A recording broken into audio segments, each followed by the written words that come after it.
60장 같이 찬송하십시다. 찬송가 60장입니다.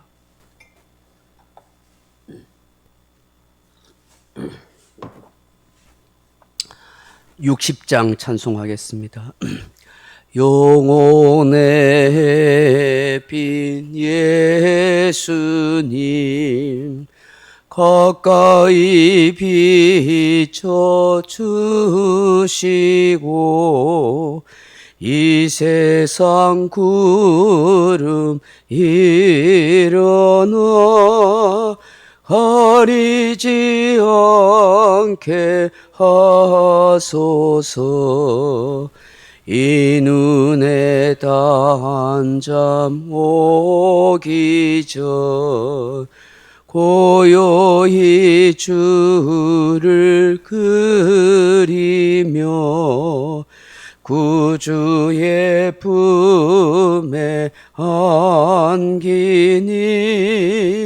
한없이 평안합니다. 잠 깰 때 주여 오셔서 나에게 복을 주시고 주님의 사랑 안에서 언제나 살게 하소서. 아멘. 하나님 말씀 히브리서 1장 4절 5절 말씀 같이 보겠습니다. 히브리서 1장 4절 5절 말씀입니다. 히브리서 1장 4절 5절 그가 천사보다 훨씬 뛰어남은 그들보다 더욱 아름다운 이름을 기업으로 얻으심이니 하나님께서 어느 때에 천사 중 누구에게 너는 내 아들이라 오늘 내가 너를 낳았다 하셨으며 또다시 나는 그에게 아버지가 되고 그는 내게 아들이 되리라 하셨느냐. 아멘.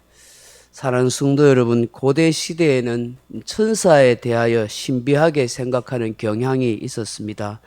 천사를 하나님의 대리자로 혹은 신의 현현으로 생각하여 숭배하거나 경배하는 일이 종종 있었습니다.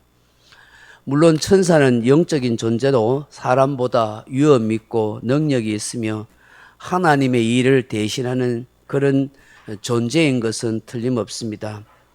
성경에서도 천사에 대하여 다양하게 기록하고 있는 것을 봅니다. 눈에 보이는 사람과는 달리 신비한 모습으로 나타나는 천사에 대해서 사람들이 어쩌면 신기하게 생각하거나 두려워하였던 것 같습니다. 그러나 히브리서 기자는 이런 천사보다 예수 그리스도께서 더 탁월하고 위대하신 분이라는 것을 비교하여 말씀하고 있습니다.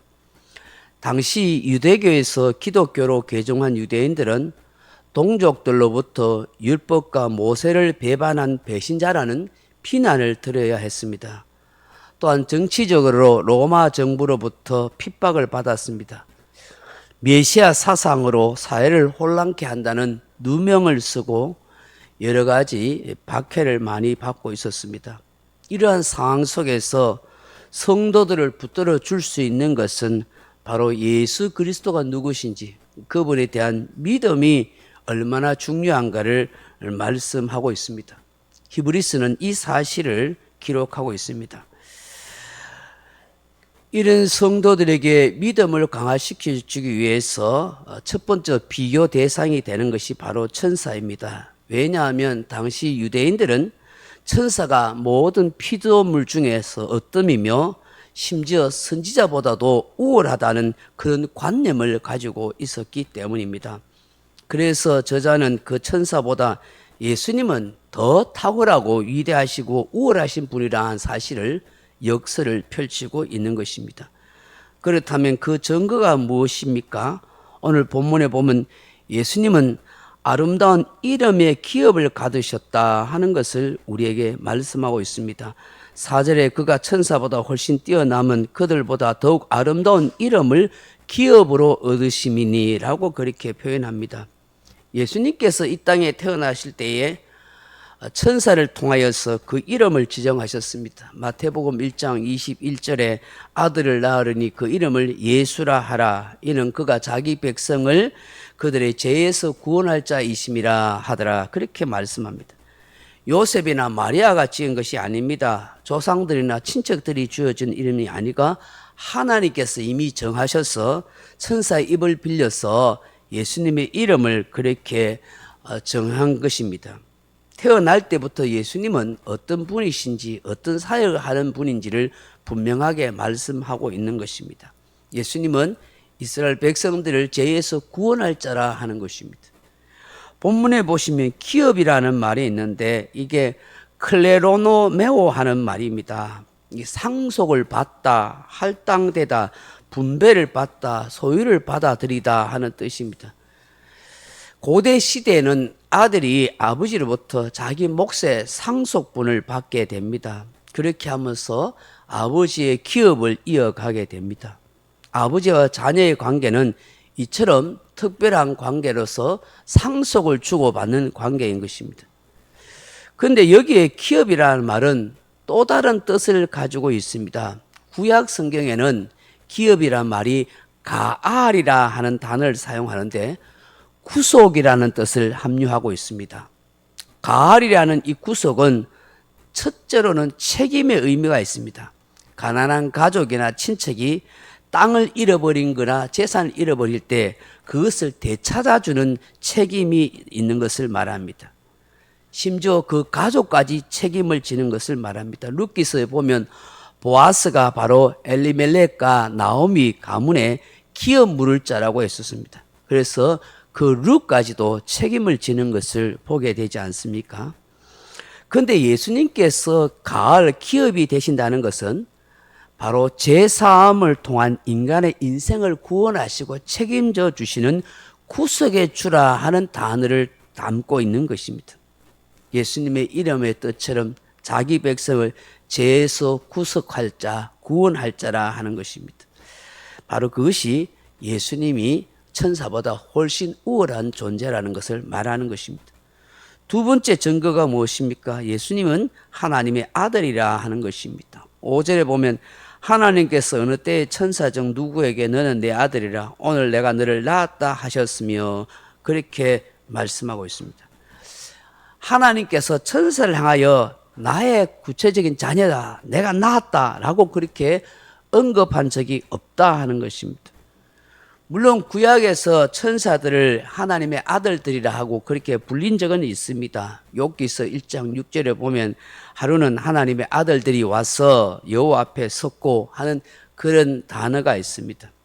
이는 천사 전체를 집합적으로 일컬어서 하나님의 아들들이라고 했지 구체적으로 내 아들이다, 내 자녀다 라고 그렇게 천사를 두고 명한 적은 없습니다. 그렇지만 예수님은 하나님의 아들인 것을 분명히 시편에서 언급하고 있습니다. 시편 2편 7절에 보면 내가 여호와의 명령을 전하노라 여호와께서 내게 이르시되 너는 내 아들이라 오늘날 내가 너를 낳았도다 라고 그렇게 말합니다. 사도 바울도 로마서 1장 3절 4절에 보면 그의 아들에 관하여 말하면 육신으로는 다윗의 혈통에서 나셨고 성결의 영으로는 죽은 자들 가운데서 부활하사 능력으로 하나님의 아들로 선포되셨으니 이는 우리 주 예수 그리스도시라 그렇게 말씀합니다. 히브리서 저자는 하나님께서 하나님의 아들이 되는 분은 반드시 예수 그리스도라는 사실을 우리에게 말씀하고 있는 것입니다.